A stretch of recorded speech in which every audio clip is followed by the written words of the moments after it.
Perhaps it was something religious or political. Maybe someone you trusted did something to undermine your trust in them. Maybe someone close to you turned out to be a monster. When I was a sophomore in high school, my father began what we referred to as a project in our basement. He never specified what the project entailed, only that it was his business, and whatever went on down there was to be kept strictly confidential. He even soundproofed the basement walls, although I found it strange his business would require that level of privacy. I didn't push the issue. As for my social life, I had a small group of friends at school, some of whom were into all kinds of kinky, bizarre, and sometimes outright disgusting stuff. Typically, I tuned out whenever the subject of weird stuff came up, as I didn't spend much time on the internet. Typically, I would just look up NFL or NBA highlights, and social media sites like Twitter and Facebook never really appealed to me. One day, my friend Kevin brought up a subject that I had never considered before, and has come to haunt me ever since. Something he referred to as the dark web. What he described it was horrific. Hitmen advertisements and other crazy things. I'm not sure why, but his descriptions of the dark web piqued my curiosity. Could such a messed up place truly exist on the internet? Kevin invited us over for the weekend so he could show us what he was talking about. We agreed to go over. Saturday came and Kevin had managed to hack into the dark web. It didn't take very long for the rest of us to see he was telling the truth. All the awful things he had described were on full display right now. It was nauseating to see. After about 20 minutes of scrolling down, Kevin came across a link to an untitled live stream. Out of curiosity, he clicked on the link. The screen changed to a pitch black screen. After a short time, we were greeted by a digital clock gradually counting down. When it reached 0, the numbers disappeared and the black screen remained. For the next 30 seconds or so, we heard a deep and raspy breathing sound. Eventually, a beam of light appeared, presumably from a flashlight, and illuminated some strange man wearing a hideous mask, a top hat, a suit, and a cape. I get it, this sounds fake, but this really happened. When he spoke, his voice was distorted. I'm guessing to help keep his identity hidden. He said, "Good evening, and thank you all for joining us. You all may call me Hawkins, and boy do we have a show for you tonight, a pair of helpless victims." With that, the rest of the screen became illuminated. We saw a small room and the walls painted red. On the back wall were 2 women, one very obese and the other one was in good shape, both of whom were trapped on a wall. Hawkins approached the obese woman and stroked her face very creepily. "Oh, you an ugly one, aren't you? Ugly creatures like you don't deserve to be here. The pretty ones do." He then glanced at the second one, the more attractive woman, and he said, "Am I right?" She didn't respond. "I have something special planned for you, sweetheart, but first, let us deal with the little ugly one." I began feeling nervous. I was hoping this was all just a strange act, but with everything we had been shown on the dark web so far, I wasn't too sure of that. Hawkins shouted for garden shears. A pair of hands appeared from off the camera to give the masked man some garden shears. He then approached the woman and pried the shears open. He said, "What a pity, if only you were better looking. I might not have to do this."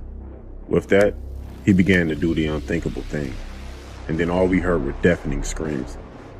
My friends and I all gasped in shock, and one of whom began to vomit.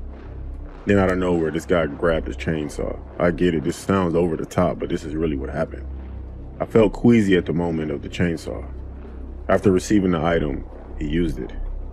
The obese woman passed out from shock while the second woman was also beginning to sob in terror. Eventually, Hawkins shut off the chainsaw. He looked at the other woman and he yelled for a whip. The unseen assistant handed him a whip. He used it, and when he was done, the girl dropped to the floor very suddenly. It was at this point when Kevin noticed a chat box on the side. Most of the messages from viewers were expressing utter glee and satisfaction at the horrific sight. Outrage, Kevin typed into the chat box, "What the hell is wrong with you people? I warn you, the police will hear of this." Hawkins walked behind the woman, and suddenly, the anonymous assistant spoke up. He said, "Hey boss, check this message out." Hawkins pushed the woman over and walked to the webcam. "Oh, a tough guy, huh? Gonna call the cops on me, huh, Kevin?" It was like a ton of bricks were dropped on all of us. Did that man really just mention my friend's name? Suddenly, a box appeared containing his full name and address. Kevin was frozen in terror. "Whatever. I have all the information I need on you. It looks like I'll be seeing you soon." That's what Hawkins said. Hawkins walked away, back toward the woman. Kevin finally shut the computer off and curled up into a ball, shaking uncontrollably. The rest of our friends bailed, but I chose to stay behind, even though I was also frightened out of my wits. Fortunately, nothing happened that night, but Kevin didn't get any sleep at all. He was a nervous wreck for the next few days, unable to concentrate in class and staying quiet at the lunch table when he was normally a very talkative kid. Several weeks passed, and he began to mellow out and return to his old self. The situation on the dark web appeared to be over. Until one Friday night, that is. I was watching the 10 o'clock news when a report broke out about a mass homicide that occurred a few miles away. I was shocked and horrified when I saw a reporter standing outside when I recognized Kevin's house. His mother, father, and both his siblings were found, and Kevin himself was reported missing. I woke up in the middle of the night to use the restroom when I saw my father reach the top of the staircase. His clothing was covered in dirt, which I found very odd. I asked him why he was up, and he told me that he was fixing a busted sprinkler with an attitude. I sighed. "Whatever, Dad." I did my business and I went back to sleep. The next afternoon, my dad went out on a run. He went to go run some errands. While he was gone, I suddenly decided out of the blue to check out the basement. Looking back, I'm not sure why I picked this particular moment to check it out, but what the hell. I wanted to see what the secrecy was all about. I reached the bottom of the stairs and began checking out the basement. Nothing looked out of the ordinary from the last time I had set foot down here, aside from a few items being in a different place. And then I looked underneath the staircase and noticed something that definitely was not there before. It was a door. I walked to the door and I opened it. A light turned on automatically, and what I saw shook me to my very core. It was a small room with red walls and mounted cufflinks. In the corner, I saw blood-stained garden shears and a chainsaw. On the wall next to the door was a desk with a computer and webcam. I also saw the mask, the same mask worn by the man I only knew as Hawkins. I was standing in the same room where the awful live stream took place weeks earlier. I heard my father's voice shouting upstairs when he noticed the basement door was open. He came down cursing at me, but he stopped dead in his tracks when he saw me standing in the entry of his secret room and holding the mask. We stared at each other in an awkward silence for a long time. My father was arrested shortly after. He had soundproofed the walls to prevent the possibility of anyone's screams from being heard around the house. My friend Kevin and those two women from the live stream were buried in our backyard. Their bodies, or what was left of them, were laid on top of one another. I guess that explained my father's late night yard work. As to why he took the name Hawkins as his dark web identity, he confessed to murdering another man back in 1995. The man's name was Carl Hawkins. 5 years have passed since I discovered the truth about my father. I haven't paid him one visit in prison. Eventually, he will be executed by means of lethal injection. I wish I could say I'm saddened by this, but I'm not. He's still my father after all, but it is what it is. Now I'm left to wonder whether he passed on some kind of bad seed to me. I fear that one day I will snap and become the same kind of monster that he had become. But I always wonder, who was the person holding the camera? There's no more dark web searching for me.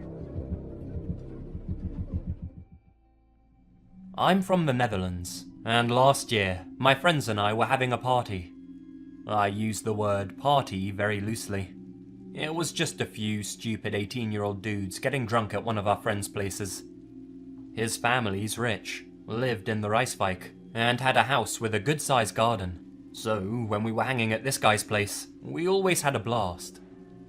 Eric, the guy whose place we were hanging at, suggested that we explore the deep web together. He had downloaded Tor and had been looking around on it for the past couple of days, and figured it would be fun, just for laughs.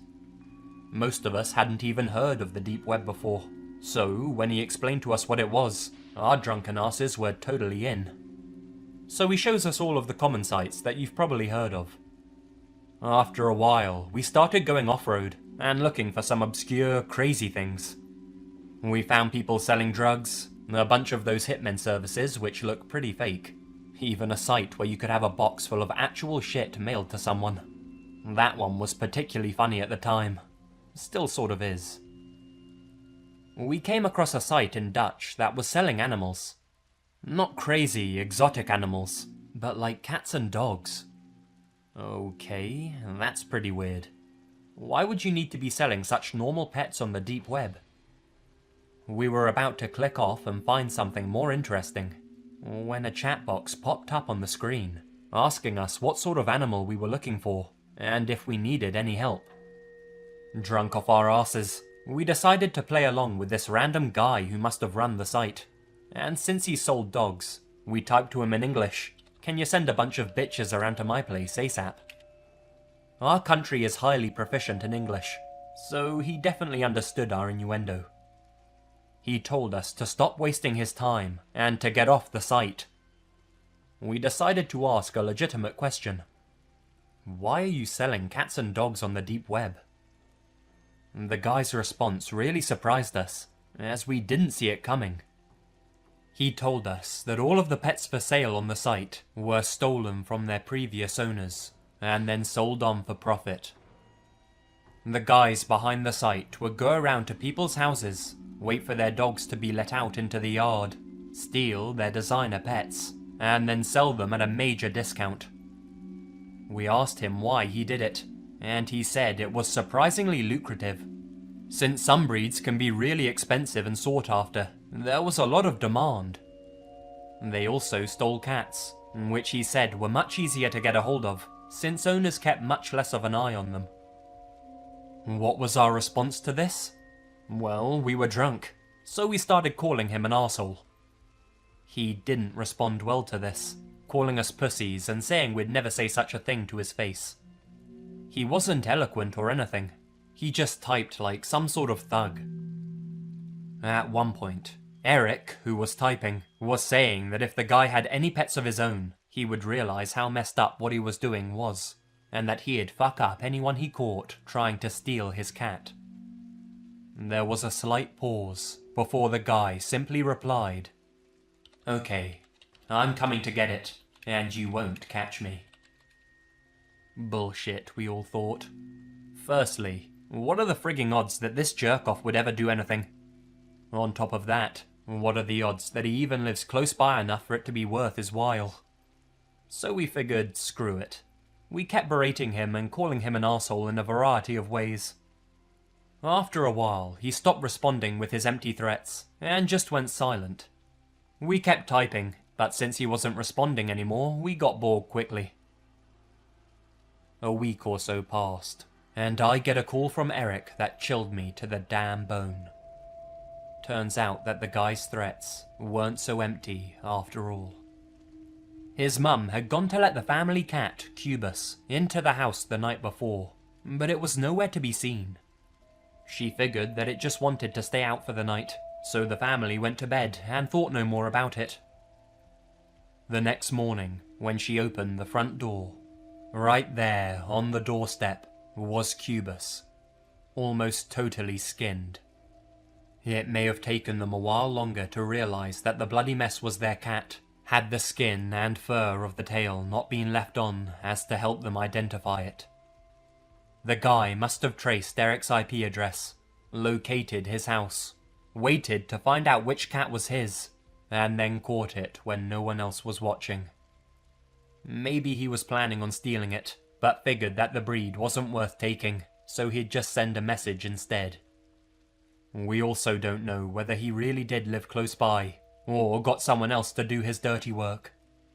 The thought of him living close by is pretty horrifying, as is the thought that he was watching Eric's house, or at least someone was. We didn't fully realise who we were messing with. Sorry, Cubus. There's a site on the deep web called The Waiting Room. All it is a constant live feed of a table. The live stream is in black and white, grainy and from an elevated angle, similar to CCTV footage. Because of the way that the camera is focused on the table, it's difficult to tell what kind of room it is. It could be anywhere, from a basement to an abandoned hospital. I found the site about a year ago. The first time I went on it, there was a man, tightly bound to the table with straps. He was gagged and blindfolded. As crappy as the feed was, I could just about make out his chest rising and falling as he breathed, and his head wiggling around. He was hooked up to an intravenous drip. In the top right corner of the screen was a number, 104. I figured this whole thing was just a prank for deep web newbies, and that it was just some pre-filmed footage playing on a loop. I came back to the site 2 days later, and the first thing I noticed was that the number had changed. It now said 106. The position of the intravenous drip had shifted a little, and the guy was shifting his head and feet. The longer I watched, the more it became obvious that this was not pre-recorded footage. This was 100% live. At some point between the last time I was on the site and this time, somebody must have come in and changed the drip. They were keeping this guy alive, just tied to a table, unable to move, unable to see, unable to even scream for help. I checked back again at a later point, something like 3 months later. The site was still up, and the stream was still going. Only this time, it was a completely different person strapped to the table. A female, who, according to the number on the screen, had been in there a couple of weeks. She was wriggling around more than the male I had seen, still putting up a fight. After that, I had seen enough. One thing to note though, is that in text at the top of the site, the creator had said that they were hoping to expand and have multiple streams running at the same time. They weren't even charging people to view the footage.